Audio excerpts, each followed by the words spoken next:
আমাদের জাম্বুরা গাছে কি সুন্দর ফল হয়েছে মাশাআল্লাহ। হ্যালো এভরিওয়ান, আসসালামু আলাইকুম। আশা করছি আপনারা সবাই ভালো আছেন। আলহামদুলিল্লাহ আমরা অনেক ভালো আছি। সকাল সকালে আমি কিছু দুধ এবং ডিম সিদ্ধ করে নিলাম। প্রথমে দুধটা জাল করে নিয়েছি, তারপর ডিমটাও সিদ্ধ করে নিয়েছি। তাসপিল আবিদকে দিয়ে দিলাম। ওরা সকালে নাস্তা খেয়ে তাসপিল স্কুলে চলে গেল। আবিদ খাওয়া দাওয়া শেষ করে খেলাধুলা করছিল। তারপর আমরাও হালকা পাতলা কিছু নাস্তা করে নিয়েছি। তারপর দুপুরে রান্নার আয়োজন শুরু করে দিলাম। আমি আজ রুই মাছের মাথা টমেটো দিয়ে পেঁয়াজ দিয়ে রান্না করব। তার জন্য এখানে পরিমাণ মতন তেল, তারপর পেঁয়াজটা দিয়ে কিছুক্ষণ ভেজে নিয়েছি।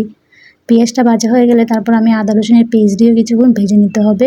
এখন ভালোভাবে ভাজা হয়ে গেলে তারপর আমি পরিমাণ মতন পানি দিয়ে দিলাম। এখন সব ধরনের গুঁড়া মশলাগুলো দিয়ে দেবো, যেমন হলুদের গুঁড়ো, মরিচের গুঁড়ো, ধনিয়ার গুঁড়ো, লবণ। সব কিছু একসাথে দেওয়া হয়ে গেলে ভালোভাবে মশলাটা অনেকক্ষণ কষিয়ে নিতে হবে।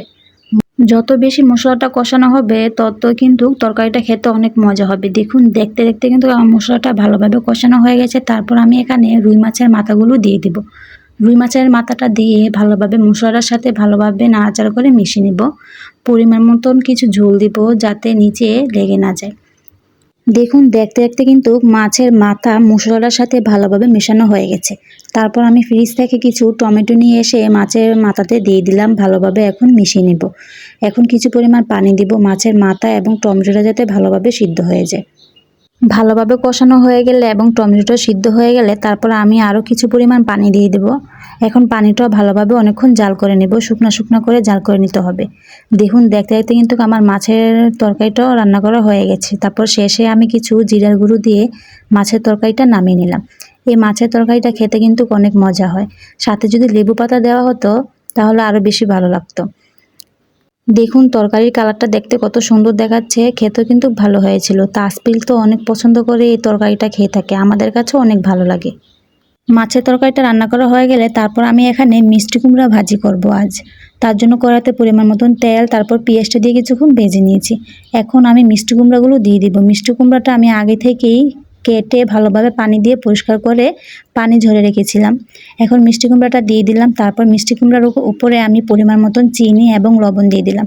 চিনিটা দিলে একটু মিষ্টি মিষ্টি হয়, খেতে ভালো লাগে, এই জন্য চিনিটা দিয়েছি। তারপর আমি ভালোভাবে মিষ্টি কুমড়াটা নাড়াচাড়া করে রান্না করে নিলাম। দেখুন মিষ্টি কুমড়াটা দেখতে কিন্তু সুন্দর দেখাচ্ছে, ভালোভাবে সিদ্ধ হয়ে গেছিল। তারপর আমি মিষ্টি কুমড়া ভাজিটা একটা বাটিতে করে নামিয়ে রাখলাম। এখন একই কড়াইতে পরিমাণ মতন তেল, তারপর অনেকগুলো পেঁয়াজ কুচি দিয়ে দিলাম। কারণ আজ ছোট ছোট বাইং মাছ পেঁয়াজ দিয়ে ভুনা করব।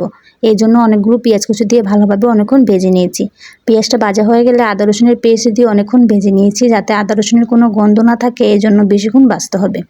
আদা রসুনের পেস্ট দেওয়া হয়ে গেলে ভাজার শেষে আমি ফ্রিজ থেকে নিয়ে এসে কিছু টমেটো দিয়ে দিলাম। টমেটোটা দেওয়ার পর ভালোভাবে নাড়াচাড়া করে নিয়েছি এবং পরিমাণ মতন কিছু পানি দিলাম। পানিটা দেওয়ার পর আমি এখানে সব ধরনের গুঁড়া মশলাগুলো দিয়ে দিব। হলুদের গুঁড়ো, মরিচের গুঁড়ো, ধনিয়ার গুঁড়ো, লবণ সব কিছু একসাথে দিয়ে ভালোভাবে অনেকক্ষণ মশলাটা কষিয়ে নিতে হবে।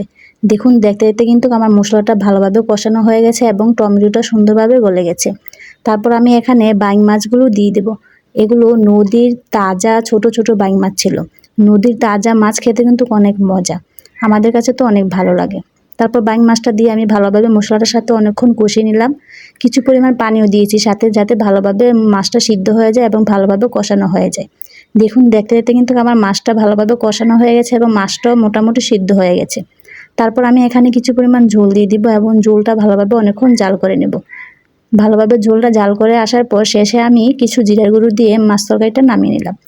দেখুন মাছের তরকারির কালারটা দেখতে কত সুন্দর দেখাচ্ছে, খেতেও কিন্তু অনেক মজা হয়েছিল। আর আমার কাছে বাইং মাছ খেতে অনেক ভালো লাগে, আর সেটা হোক ছোট ছোট বাইং মাছ কিংবা বড় বাইং মাছ। বাইং মাছ ভুনা করে খেতে কিন্তু মজা। বাইং মাছের তরকারিটা রান্না করা হয়ে গেলে তারপর আমি চুলা থেকে নামিয়ে রাখলাম। তারপর দাদি বলতেছিল অনেকগুলো কাঁঠালের বিচি আছে, সেইগুলো তাওয়াতে আমি ভেজে দেওয়ার জন্য।